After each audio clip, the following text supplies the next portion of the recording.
건설사가 자금난에 빠진 한 대규모 아파트 단지는 건만 완성된 채 4년 넘게 방치되고 있습니다. 像个鬼城一样的。2018年和2019年这一个交房的。 집값을 냈지만 입주 예정일을 2, 3년 훌쩍 넘겨 오갈 데 없게 된 주민들은 시위에 나섰습니다.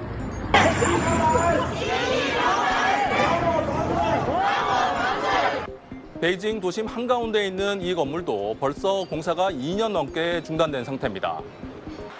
민간은 물론 국유 부동산 개발 투자 회사들까지 채무 불이행 위험에 처했습니다.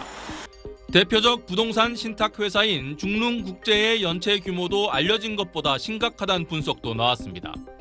월별 신규 주택 가격이 올 들어 처음 떨어졌고 주택 매매 규모는 6년 만에 최저 수준입니다. 부동산발 경제 위기가 현실화되고 있는 모양새인데 당국은 청년 실업률 발표를 중단한 데 이어 토지 거래 가격과 외국인 직접 투자 등 주요 지표들을 줄줄이 공개 대상에서 제외하고 있습니다. 솔직한 공개가 사회 불안으로 이어지는 걸 우려한 조치로 보입니다. 앞서 중국은 지난해 10월 부진한 3분기 경제 성장률 발표를 연기했고 수출입 통계도 발표하지 않았습니다.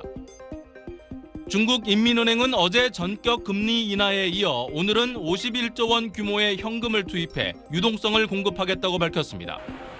돈을 풀어 급한 불을 끄겠다는 건데 시장은 경기 부양책보다 선택적 통계 공개로 중국 경제를 둘러싼 불투명성이 커지는데 더 주목하는 분위기입니다.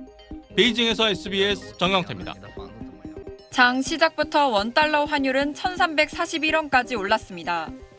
1340원대 진입은 연고점이었던 지난 5월 중순 이후 처음입니다. 한 달 전과 비교하면 70원 넘게 오른 수준의 장을 맞춰 원화 약세 압력이 커졌습니다. 증시 또한 휘청였습니다. 코스피는 외국인과 기관의 동반 매도에 40포인트 넘게 떨어졌고 코스닥은 2.6% 가까이 급락했습니다. 중국 경기 둔화가 전이될 거란 우려는 투자 심리를 위축시켰습니다. 나홀로 잘 나가는 미국 경기 상황에 고금리가 유지될 걸로 예상되며 달러 강세를 부추기는 형국입니다.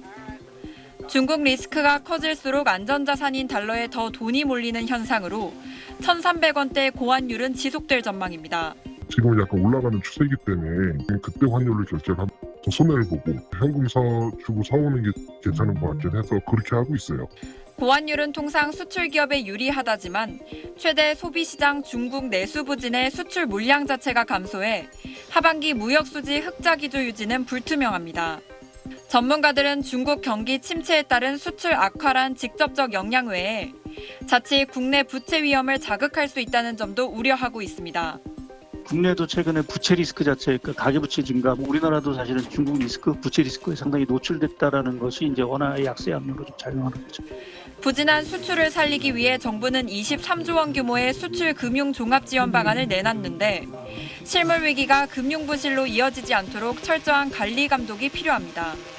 SBS 박예린입니다.